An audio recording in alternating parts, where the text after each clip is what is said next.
नमस्कार प्यारे विद्यार्थियों। जैसा कि आपको बताया था कि विद्यार्थियों की डिमांड थी कि सर शिक्षण अभिरुचि की आंसर की जारी की जाए, तो मेरे अनुसार जो आंसर की आ रही है वो आपके लिए बहुत ही शानदार होगी, है ना। और अधिकतर सारे क्वेश्चन हमारी जो क्लास थी उसी से मिले हैं, कोई 2-4 प्रश्नों को छोड़ करके नई पढ़ाई में से आए हैं, क्योंकि आपका लेवल जिसके अकॉर्डिंग था उसी के अकॉर्डिंग आपको पढ़ाया गया था। तो प्यारे विद्यार्थियों, जो भी विद्यार्थी इस चैनल पर नए हैं, सबसे पहले चैनल को सब्सक्राइब करें और बेल आइकन को प्रेस करें, जिससे कि आपके पास आने वाली वीडियो सबसे पहले पहुंच जाए। तो शिक्षण अभिरुचि का पार्ट था जो हमारा 50 क्वेश्चन थे, जो हमारा क्वेश्चन नंबर 101 से स्टार्ट थे। तो 101 का क्वेश्चन कह रहा है कि निम्नलिखित में से कौन सा संप्रेषण में बाधक है। भाई बाधक का मतलब क्या होता है? बाधा उत्पन्न करता है। तो हमारे पास 4 ऑप्शन थे, मैंने आपको स्पष्ट तरीके से बता दिया था कि इसका राइट आंसर क्या होगा, दुश्चिंता, अधिक दुश्चिंता। बी वाला जिसका भी सही है वो राइट आंसर लगा लेना और अपने जो आंसर की है उससे मिलान कर लेना, फिर बताना कि सर मेरे इतने क्वेश्चन सही हो रहे हैं, इतने नहीं हो रहे हैं।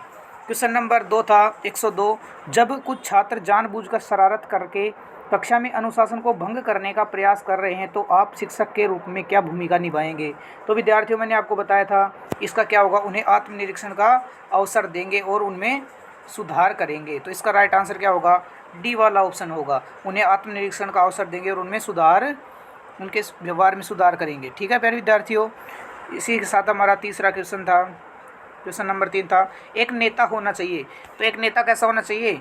देखो, अगर किसी को नहीं भी आ रहा था तो काट देते। अस्पष्ट का मतलब मैंने बता दिया था, इसको काट दो। कंजूस भी नहीं होता है, कठोर भी नहीं होता है। तो कैसा होगा भाई?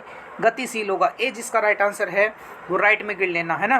क्वेश्चन नंबर 104 है, क्वेश्चन नंबर 104 बोल रहा है, बालिका शिक्षा को महत्व देने का प्रमुख कारण है। बालिका शिक्षा को महत्व देने का प्रमुख कारण क्या हो सकता है? तो प्यारे विद्यार्थियों, इसका राइट आंसर होगा सामाजिक बदलाव में महिलाओं की भूमिका। राइट आंसर ए होगा इसका। ठीक है प्यारे विद्यार्थियों, तो 4 क्वेश्चन हो चुके हैं आपके। इसी के साथ अपन चलते हैं क्वेश्चन नंबर 5 की ओर। क्वेश्चन नंबर 5 कह रहा है कि लिखित सामग्री का एक अच्छा मूल्यांकन। लिखित सामग्री का एक अच्छा मूल्यांकन निम्न में से किस पर आधारित होना चाहिए? जो कुछ पढ़ा जाता है उसे पुनः पेश करने की क्षमता, भाषाई अभिव्यक्ति, भाषाई और तार्किक अभिव्यक्ति, विषय की समझ। तो प्यारे विद्यार्थियों, इसका राइट आंसर होगा विषय की समझ। क्या होगा भाई? विषय की समझ। कि भाई अपन ने जो कुछ भी पढ़ा उसके बारे में तो मूल्यांकन होता है, और जब तक वो विषय हमें समझ में नहीं आएगा तब तक हम उसके बारे में कोई कार्य नहीं कर सकते हैं। इसी के साथ अपन चलते हैं क्वेश्चन नंबर 106 की ओर। 106 नंबर क्वेश्चन कह रहा है कि वे हमारी संस्कृति के मूल्यों को विद्यालय मूल रूप से सामाजिक संस्थाएं हैं, क्योंकि वे हमारी संस्कृति के मूल्यों को संरक्षित करते हैं और भावी पीढ़ियों में उनका क्या करते हैं? संचार करते हैं। भावी पीढ़ियों में क्या करते हैं भाई? संचार करते हैं। इसका राइट आंसर क्या होगा भाई? यही होगा, ए वाला होगा। ठीक है प्यारे विद्यार्थियों, अगला क्वेश्चन है हमारा डिसलेक्सिया संबंधित है। भाई ये क्या था कि पठन भी करती थी, आपको पढ़ाया नहीं गया था, लेकिन थोड़ा सा दिमाग लगा लेते ना तो आपको समझ में आ जाता। डिसलेक्सिया पठन भी करती है। किसकी भाई? पठन की भी करती है, पढ़ने में भी करती आती है। कई विद्यार्थी थे, हमारे विद्यार्थी थे, उन्होंने व्यवहार से संबंधित करके आए। कोई नहीं, पर 1-2 क्वेश्चन मैंने बताया ना कि 1-2 क्वेश्चन बिना पढ़ाए में से आए हैं, बाकी के तो सारे पढ़ाए में से आए, है ना। इसका राइट आंसर क्या होगा? सी होगा। 108 का क्वेश्चन, 108 क्वेश्चन बोल रहा है कि विद्यालय में पाठ्य सहगामी क्रियाओं का सर्वाधिक महत्वपूर्ण उद्देश्य होता है। भाई क्या होता है? विद्यालय में पाठ्य सहगामी क्रियाओं का सर्वाधिक महत्वपूर्ण उद्देश्य होता है। तो प्यारे विद्यार्थियों, बच्चों का सर्वांगीण विकास होता है, पाठ्यचर्या में अभिरुचि का विकास होता है, विद्यालय के वातावरण को आकर्षक बनाना होता है, अभिभावक शिक्षक संबंध का सशक्त बनना। सशक्त होता है, नेगेटिव हो गया, इसको काट दो। विद्यालय वातावरण को आकर्षक बनाना होता है भाई, पाठ्यचर्या में अभिरुचि भी होती है, लेकिन बच्चों का सर्वांगीण विकास राइट आंसर होगा। इसका क्या होगा भाई? बच्चों का सर्वांगीण विकास राइट आंसर होगा, कि सभी विचार होंगे। लेकिन पाठ्य सहगामी भी आ गया तो कुछ जो हमारे सहपाठ साथी हैं वो इसका राइट आंसर ये भी समझेंगे, ये भी हो सकता है। अब डिपेंड करता है एग्जामिनर के ऊपर कि वो बी मानता है या ए मानता है। तो प्यारे विद्यार्थियों, मेरे अकॉर्डिंग तो इसका राइट आंसर क्या होगा? ए होगा। और एग्जामिनर के ऊपर डिपेंड है कि वो किस एंगल से बनाया है इसको। तो भाई पाठ्य सहगामी क्रियाओं की बात हो रही है तो ये वाला भी राइट आंसर की ओर पे जाता है। तो इन दोनों में से सस्पेंस है, इस क्वेश्चन को आप बोनस में मान के चलना, है ना। तो इसी के साथ अपन चलते हैं क्वेश्चन नंबर 9 की ओर। एक प्रभावी नेता टीम की त्रुटि होने पर क्या लेता है भाई? स्वयं जिम्मेदारी लेता है। जिम्मेदारी को क्या ले लेता है? स्वयं पर, कि भाई मैं टीम का नेतृत्व कर रहा था, उसमें कोई गलती होती है तो उसमें जिम्मेदारी सिर्फ मेरी है। ठीक है प्यारे विद्यार्थी, क्वेश्चन नंबर 10 की ओर चलते हैं। क्वेश्चन नंबर 10 कह रहा है कि प्रशंसा का उपयोग करते समय एक अध्यापक कौन सी गलती कर सकता है? एक अध्यापक है वो कौन सी गलती कर सकता है? तो इसका राइट आंसर होगा बी वाला। असफलता को संतुलित करने के लिए विद्यार्थी की अवांछनीय क्या करना? प्रशंसा करना। क्या करना? अवांछनीय प्रशंसा करना। ठीक है प्यारे विद्यार्थियों, इसी के साथ अपन चलते हैं क्वेश्चन नंबर 111 की ओर। 111 कह रहा है शिक्षण के लिए एक गतिशील दृष्टिकोण का अर्थ होना चाहिए। शिक्षण के लिए एक गतिशील दृष्टिकोण होना चाहिए। तो इसका राइट आंसर क्या होगा? इसका राइट आंसर होगा छात्रों को गतिविधि के माध्यम से सीखने की क्या होती है? आवश्यकता होती है। किसकी? गतिविधियों के माध्यम से। गतिविधियां होती है भाई करके सीखना। विद्यालय में खेल खेल के माध्यम से सीखा जाता है। ठीक है प्यारे विद्यार्थियों, 112वां क्वेश्चन एज इट इज, मतलब ऑप्शन भी चेंज नहीं हुई इसके, है ना। 112वां कह रहा है कि अनुभव पर आधारित व्यवहार में अपेक्षाकृत स्थायी परिवर्तन को क्या कहा जाता है प्यारे विद्यार्थियों? अधिगम कहा जाता है। मैंने परिभाषा ही बताई थी आपको अधिगम की, तो उसी में से पूछ लिया कि जो व्यवहार में अपेक्षाकृत स्थायी परिवर्तन को क्या कहा जाता है? अधिगम कहा जाता है। ठीक है प्यारे विद्यार्थियों, इसी के साथ अपन चलते हैं 113 की ओर। 113 क्वेश्चन कह रहा है कि एक प्रभावी संप्रेषण के लिए संदेश अनेकार्थक नहीं होना चाहिए। नेगेटिव था तो इसमें संक्षिप्त भी होना चाहिए, विनम्र भी होना चाहिए, संवेदनशील भी होना चाहिए, लेकिन अनेकार्थक नहीं होना चाहिए। इसी के साथ अपन चलते हैं, देखो 114 नंबर का ऑप्शन भी चेंज नहीं हो रहे। मैंने आपको बता दिया था कि जहाँ पर नवीन मौलिक उपयुक्त विचारों को कार्य को उत्पन्न करने की योग्यता किससे संबंधित होती है? सृजनात्मकता से। सृजनात्मकता जब टॉपिक स्टार्ट हुआ था तभी मैंने आपको बता दिया था कि जहाँ पर हमें 2-4 वर्ड दिख जाए वहाँ पर हमें क्या करना है? सृजनात्मकता करना है। ठीक है प्यारे विद्यार्थियों, इसी के साथ अपन चलते हैं क्वेश्चन नंबर 115 की ओर। 115 कह रहा है एक शिक्षक स्वयं और शिक्षार्थियों में रचनात्मकता कैसे विकसित कर सकता है? रचनात्मकता भाई नए नए आयाम कैसे कर सकता है? तो भाई क्या कैसे करेगा? राइट आंसर होगा डी, विचारोत्तेजक खेल खेल कर। भाई ऐसे खेल खिलाएं बच्चों को कि जिसमें बच्चों के विचार आगे से आगे आए, विचारों में बच्चों को सोचना पड़े कि भाई आगे क्या करना है क्या नहीं करना है। ठीक है प्यारे विद्यार्थियों, इसी के साथ अपन चलते हैं क्वेश्चन नंबर 16 की ओर। 16वां कह रहा है कि एक अध्यापक के रूप में आप अपने संप्रेषण को प्रभावी बनाने हेतु क्या करेंगे? क्या करेंगे भाई 116 में? तो 116 में करेंगे अपन विद्यार्थियों के अधिगम स्तर को जानेंगे। सबसे पहले क्या करेंगे? विद्यार्थियों को अधिगम स्तर जानेंगे, फिर भाई किस अकॉर्डिंग बच्चों को पढ़ाना है, किस अकॉर्डिंग नहीं पढ़ाना है, उस पर अपन कार्य करेंगे। इसी के साथ अपन चलते हैं क्वेश्चन नंबर 117 की ओर। 117 कह रहा है कि निम्न में से कौन सी एक अच्छी उपलब्धि परीक्षण की विशेषता है? तो इसका राइट आंसर होगा ए होगा विश्वसनीयता, वैधता और निष्पक्षता। मैंने आपको बताया था विश्वसनीयता भी होनी चाहिए, वैधता भी होनी चाहिए। निष्पक्षता का मतलब है किसी भी पक्ष का क्या नहीं होना चाहिए? पक्षपात नहीं होना चाहिए। प्यारे विद्यार्थियों 118 क्वेश्चन आ रहा है हमारे पास। कुशल नेतृत्व की सफलता का रहस्य है। इसका राइट आंसर होगा ए, समूह में आपसी विश्वास होना चाहिए। क्या होना चाहिए? समूह में आपसी विश्वास होना चाहिए। इसी के साथ अपन चलते हैं क्वेश्चन नंबर 109 की ओर, 119 की ओर। 119वां कह रहा है कि बालकों में किसी भी व्यवसाय के प्रति पूर्व धारणा का विकास होता है। किससे होता है? अभिभावकों से होता है। हमारे विद्यार्थी भाई अध्यापक करके हैं, अध्यापक से थोड़ी होता है। पूर्व धारणा का मतलब होता है पहले से कोई धारणा बनी होती है कि मुझे आगे जा करके ये कार्य करना है, ये कार्य नहीं करना है। हम किससे सीखते हैं? अपने घर वालों से सीखते हैं। ओके विद्यार्थियों, इसी के साथ अपन चलते हैं 120वां क्वेश्चन बोल रहा है 120 में कि निम्नलिखित में से कौन सी मूल्यांकन विधि पक्षपात पूर्ण एवं व्यक्तिनिष्ठ हो सकती है? तो प्यारे विद्यार्थियों ये आपके मूल्यांकन की विधियाँ थी। बहुत काफ़ी डीपली तक क्वेश्चन पूछा है आपको, है ना। तो मैंने बताया था 2-4 प्रश्न ऐसे हैं, तो उनमें से एक ये भी है। तो भाई इसका राइट आंसर होगा इकाई विधि। क्या होगा? इकाई विधि होगा। इकाई विधि जो करके आया है मूल्यांकन की पक्षपातपूर्ण, तो व्यक्तिनिष्ठ विधि है। ठीक है प्यारे विद्यार्थियों, इसी के साथ अपन चलते हैं क्वेश्चन नंबर 121 की ओर कि विद्यार्थियों में सहयोग की भावना बढ़ाने के लिए निम्न में से कौन सा सबसे प्रभावशाली होगा? भाई सबसे प्रभावशाली कौन सा होगा? तो इसका राइट आंसर होगा डी वाला। क्या होगा? समूह खेलों का आयोजन करना। भाई विद्यार्थियों में क्या करना है? सहयोग की भावना बढ़ानी है। जब विद्यार्थी किस में खेलेंगे? समूह में खेलेंगे, तो उससे क्या होगा? उनका जो सहयोग होगा वो प्रभावशाली होगा। इसी के साथ अपन चलते हैं क्वेश्चन नंबर 122 की ओर। तो प्यारे विद्यार्थी, अगर कोई भी हमारा इस चैनल पर नया विद्यार्थी है तो हमारे चैनल का नाम है KR गोठवाल सर। ठीक है प्यारे विद्यार्थियों, PHWAL KR गोठवाल सर के नाम से चैनल है। इस चैनल को सब्सक्राइब कर लेना और आपके जितने भी साथी हैं उन तक इस वीडियो को शेयर कर देना, जिससे कि उनका भी आकलन हो सके। ठीक है, फिर इसकी अगली वीडियो आएगी, उसमें हम आपके लिए एक कट ऑफ लेके आएंगे, भाई आपकी कट ऑफ कितनी जा सकती है। ओके विद्यार्थियों, इसी के साथ हमारा 122वां नंबर का क्वेश्चन है। 122 नंबर का क्वेश्चन बोल रहा है कि निम्नलिखित में से कौन सी रणनीति सीखने के लिए अभिप्रेरणा की सहायता करती है। तो भाई कौन सी युक्ति है जो अभिप्रेरणा को सीखने के लिए सहायता करती है। तो इसका राइट आंसर होगा डी वाला, स्पष्ट लक्ष्य और दिशा निर्देश ही होती है जो कि लक्ष्य के लिए क्या करती हैं, प्रेरित करती हैं। मोटिवेशन से 1-2 प्रश्न आते हैं भाई, जरूर आते हैं। नकारात्मक फीडबैक आपको पता था, आसान कार्य, प्रयत्नों की अपेक्षा बुद्धि का श्रेय देना। अपेक्षा आ गया ना तो ये भी नेगेटिव हो गया, इसलिए हमारा राइट आंसर क्या हो गया, डी वाला हो गया।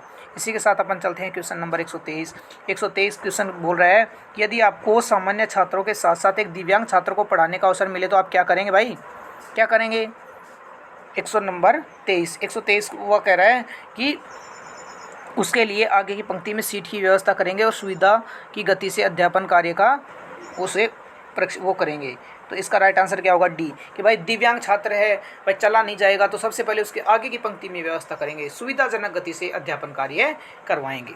ठीक है प्यारे विद्यार्थियों, इसी के साथ अपन चलते हैं क्वेश्चन नंबर 124 की ओर। क्वेश्चन नंबर 124 कह रहा है कि शिक्षण विधि के चयन में ध्यान रखना चाहिए। किसका ध्यान रखना चाहिए भाई, शिक्षण विधि के चयन में 124वां कह रहा है कि किसका करना चाहिए, विद्यार्थियों के मानसिक स्तर का। भाई विद्यार्थियों का मानसिक स्तर कैसा है भाई, कुछ बच्चे इंटेलिजेंट हैं, कुछ बच्चे मध्यम श्रेणी के हैं, कुछ धीमी गति के हैं। तो विद्यार्थियों को ध्यान में रख करके ही हमें शिक्षण विधि का चयन करना होता है। प्यारे विद्यार्थी, इसका राइट आंसर क्या होगा, बी वाला होगा। इसी के साथ अपन चलते हैं क्वेश्चन नंबर 125 का।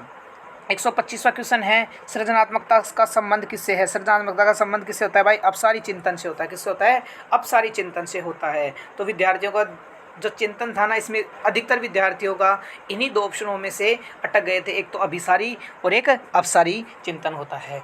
ठीक है प्यारे विद्यार्थियों, जो अपसारी जो होता है, जो सृजनात्मकता होती है, उनकी बुद्धि लब्धि कितनी होती है, 110 प्लस होती है। ठीक है, इसी के साथ अपन चलते हैं क्वेश्चन नंबर 126 की ओर।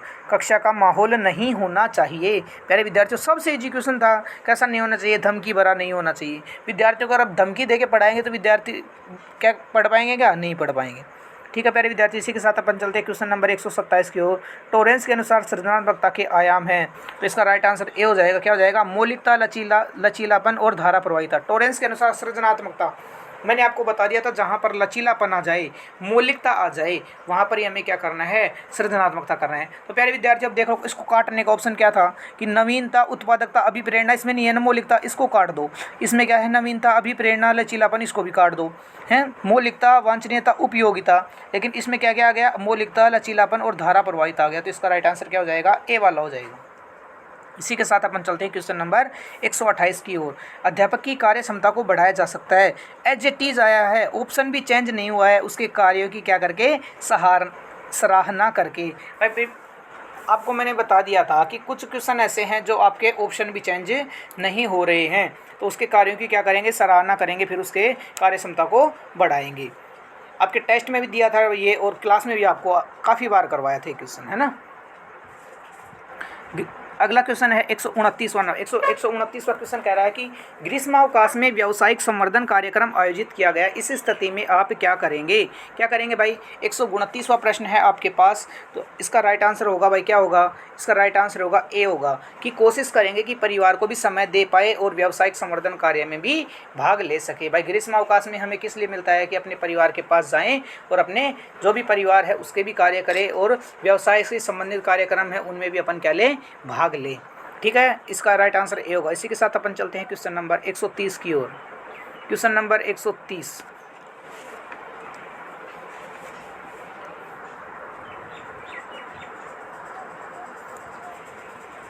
क्वेश्चन नंबर 130 कह रहा है कि रिपोर्ट कार्ड तैयार करने में क्या उचित नहीं होना चाहिए। नेगेटिव पॉइंट ढूंढना है क्या भाई, नेगेटिव है, मैंने बता दिया था आपको कि नहीं वाला है उसको गोला कर लेना है, फिर अब बाद में करना है। स्व रिपोर्ट होनी चाहिए, बिल्कुल होनी चाहिए। विद्यालय में रिपोर्ट में विद्यालय द्वारा तय किए सभी मानदंड भी होने चाहिए। रिपोर्ट करते समय भाषा स्पष्ट होनी चाहिए, लेकिन क्या नहीं होना चाहिए, रिपोर्ट कार्ड में नकारात्मक टिप्पणियां कभी भी नहीं होनी चाहिए, नेगेटिव विचार, नेगेटिव थॉट्स नहीं होने चाहिए। इसी के साथ अपन चलते हैं क्वेश्चन नंबर 131 की ओर। 131वां भाई ये क्वेश्चन है, ये प्रश्न आउट ऑफ सिलेबस है ना। WHO द्वारा मूल जीवन कौशल में किसे शामिल नहीं किया गया है। तो प्यारे विद्यार्थियों, इसका आप कमेंट करके बताना कि आपका इसका क्या होगा क्या नहीं होगा 131वें का। फिर अपन देखते हैं कि इसका राइट आंसर कहाँ तक सीमित होता है, भाई कौन विद्यार्थी इसका क्या राइट आंसर करके आया है ना। इसी के साथ अपन चलते हैं 132 की ओर। 132वां क्वेश्चन कह रहा है कि एक शिक्षक की सबसे बड़ी चुनौती होती है, क्या होती है भाई, एक शिक्षक की सबसे बड़ी चुनौती होती है, क्या होती है, शिक्षण अधिगम प्रक्रिया को क्या बनाना, मनोरंजन बनाना। क्या होती है कि भाई विद्यार्थी भाग ले रहे हैं नहीं ले रहे हैं, पढ़ रहे हैं नहीं पढ़ रहे हैं, मनोरंजन पूर्ण पढ़ रहे हैं या नहीं पढ़ रहे हैं। इसी के साथ अपन चलते हैं क्वेश्चन नंबर 133 की ओर। एक अध्यापक कक्षा के वातावरण को सुखद रखता है, क्या रखता है भाई, सुखद रखता है, क्योंकि विद्यार्थी प्रधानाचार्य से को शिकायत न करें, समय आसानी से गुजर जाए, सुखद मनोस्थिति से विद्यार्थी बेहतर सीखते हैं, विद्यार्थी चुप रहे, वह अपना व्यक्तिगत कार्य कर सके। तो इसका राइट आंसर क्या होगा भाई, इसका राइट आंसर होगा 133 का सी आंसर होगा। क्या होगा भाई, इसका राइट आंसर सी होगा, सुखद मनोस्थिति में विद्यार्थी बेहतर सीखते हैं। तो मनोविज्ञान ऐसी है भाई विद्यार्थियों कि एक दो क्वेश्चन का आपका डिफरेंस आ सकता है, लेकिन आपको इसकी टेंशन की आवश्यकता नहीं है। इसी के साथ अपन चलते हैं अगला क्वेश्चन, विद्यार्थियों के को अध्ययन के लिए प्रेरित करने तो कौन सा उचित तरीका होगा। आपको काफ़ी बार बताया था मैंने क्लास में कि प्रेरित करना है विद्यार्थी को रटकर सीखने, नेगेटिव हो गया भाई। महत्वपूर्ण प्रश्न बताना ये भी नहीं होगा, नोट्स देना ये भी नहीं होगा, लेकिन फीडबैक देना क्या होगा, फीडबैक देना ही क्या होता है, बच्चों को प्रेरित करना। फीडबैक का मैंने आपको क्या बताया था, रेस्पॉन्स द्वारा सेंटर द्वारा रिसीवर को रेस्पॉन्स देना ही क्या कहलाता है, फीडबैक कहलाता है। जब प्रश्न पूछता है अध्यापक जी और विद्यार्थी उसके आंसर देते हैं तो वो अध्ययन कैसा होता है, बहुत ही शानदार होता है। इसी के साथ अपन चलते हैं क्वेश्चन नंबर 135 की ओर। 135वां क्वेश्चन बोल रहा है कि निम्नलिखित में से कौन सा सतत एवं व्यापक मूल्यांकन प्रणाली के मूल्यांकन में सम्मिलित नहीं है। तो बस सतत एवं व्यापक मूल्यांकन में भावात्मक कार्य क्षेत्र भी होगा, विद्यार्थी का भावात्मक ध्यान रखना होगा, संज्ञानात्मक मनोशारीरिक, लेकिन परिवार कार्य क्षेत्र है ना ये ध्यान में नहीं रखा जाता है। भाई सतत व्यापक मूल्यांकन करना है भाई, विद्यार्थी का एक गुरुजी मेरे घर की स्थिति डाउन है, ये है, और उसके नंबर भी कम आ रहे हैं, तो अपन उसके नंबर थोड़ी ला सकते हैं। तो इसका राइट आंसर क्या होगा, ए वाला राइट आंसर होगा। इसी के साथ अपन चलते हैं क्वेश्चन नंबर 136 की ओर। और ये तो सबसे वो था, इम्पोर्टेंट था, एक अधिगम के बारे में कौन सा सही नहीं है भाई, कौन कौन से सही है, मैंने आपको बताया था। अधिगम एक सतत प्रक्रिया है, उद्देश्यपूर्ण प्रक्रिया है, परिवर्तन प्रक्रिया है, लेकिन क्या है, परिपक्वता नहीं है। परिपक्वता किससे संबंध है, वृद्धि से संबंधित है। किससे संबंधित है, वृद्धि से संबंधित है। इसी के साथ अपन चलते हैं क्वेश्चन नंबर 137 की तरफ। 137वां क्वेश्चन कह रहा है कि निम्नलिखित में से कौन सा सृजनशील व्यक्तियों के बारे में गलत है। मैंने आपको बताया था कि नेगेटिव वाले हों उसको नेगेटिव करना है, ठीक है। 137 का आपको पढ़ना है फिर आंसर देना है। तो 137 में हमारा राइट आंसर क्या होगा, सृजनशील व्यक्ति अधिकतर पारंपरिक होते हैं, स्पष्ट विचारों में रुचि नहीं दिखाते हैं। इसका राइट आंसर क्या हो जाएगा, नहीं दिखाते हैं, वो दिखाते हैं प्यारे विद्यार्थी, है ना। तो इसी के साथ अपन चलते हैं क्वेश्चन नंबर 138।